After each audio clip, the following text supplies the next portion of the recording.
পানীয় জলের দাবিতে বিক্ষোভে উত্তাল দুর্গাপুরের ৩০ নম্বর ওয়ার্ডের শ্রীপল্লী এলাকা।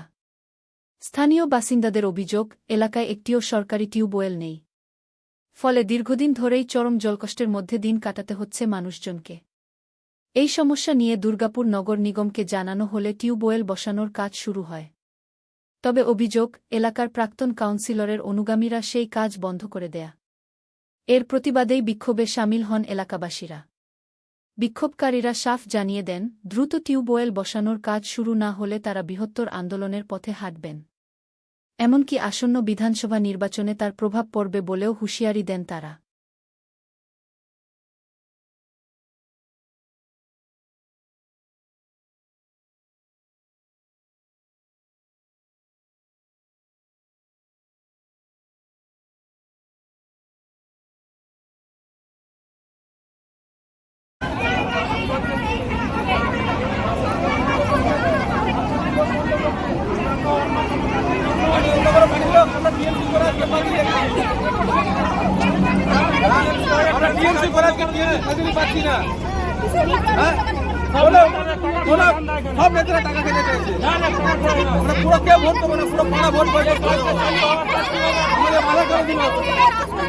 জল পাচ্ছেন? জল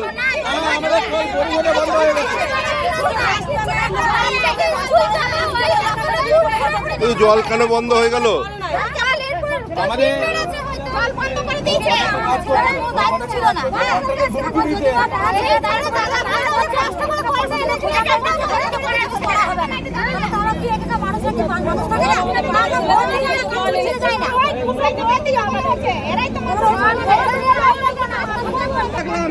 যদি আমাদের পাড়ায় কল যদি না হয়েছে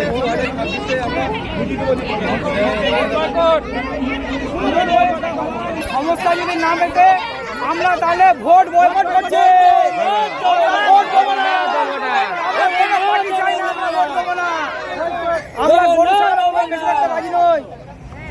আমাদের পাড়ার উন্নয়ন চাই, আমাদের পাড়ার পানীয় জলের ব্যবস্থা চাই, আমাদের পাড়ার ড্রেন চাই, আমাদের পাড়ার স্কুল চাই। আমাদের পাড়ার উন্নয়ন হলে আমরা ভোট দেবো না, দিচ্ছি না ভোট। আমরা আজকে টিএমসি করে কোনো ফ্যাসিলিটি পাচ্ছি না। আমাদের কল হচ্ছিল, কল বলতে বলতে ইঞ্জিনিয়ারকে ধুমকি দিয়ে চমক দিয়ে বন্ধ করা হলো কল। কল তো কোনো নেতা করেনি। কল আমাদের অনেক কষ্ট হয়, এখন তো কষ্ট। আমাদের তো টিউবওয়েল বসাচ্ছিল, ওদের ছেড়ে দিয়ে চলে গেল, বন্ধ করে দিল। আমাদের অনেক অসুবিধা হয়, জলের কষ্ট হয়। একটা কলের জন্য জলের জন্য সমস্যা, রাস্তা নেই। টিএমসি বলছে হবে, সান্ত্বনা দিচ্ছে এখন আমাদেরকে। একবার যদি বলে আর কি হয়, আর ভোটের সময় রাস্তায় যখন বলবে ভোট দেন আমাদেরকে, ভোট দেবো না। আমাদের পাড়ার উন্নয়ন না করলে আমরা ভোট দেবো না। আমাদের পাড়ার উন্নয়ন চাই। এটা ছোট ছোট বাচ্চাদের না আছে একটা স্কুল, না আছে একটা কল, না আছে একটা জল, না আছে একটা রাস্তা, না আছে একটা ড্রেন, কিছু নেই আমাদের। আমাদের যদি না করে উন্নয়ন, আমরা 2026-এ ভোট পাবো না। কেউ ভোট পাবো না, কেউ ভোট পাবো না। এসব সমাধান হয়ে যাবে। কে বিক্ষোভ দেখাচ্ছে তাও জানি না, আর কে বন্ধ করেছে তাও জানি না। তবে আপনি জানবেন, যখন এটা স্যাংশন হয়েছে, যখন বিবেচনা করে ডিএমসি এটা করেছে, নিশ্চয়ই ডিএমসি তার পিছনে কিছু নিয়ম কানুন মেনেই করেছে, এবং যিনি হয়তো কেউ বন্ধ করেছেন বা না করেছেন আমি জানি না, তারও নিশ্চয়ই কিছু নির্দিষ্ট কারণ থাকতে পারে।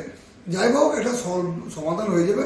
এগুলো বড় ইস্যু না, এগুলো স্থানীয় লেভেলেই সমাধান হয়ে যাবে। এটা চিন্তার কোনো কারণ নেই।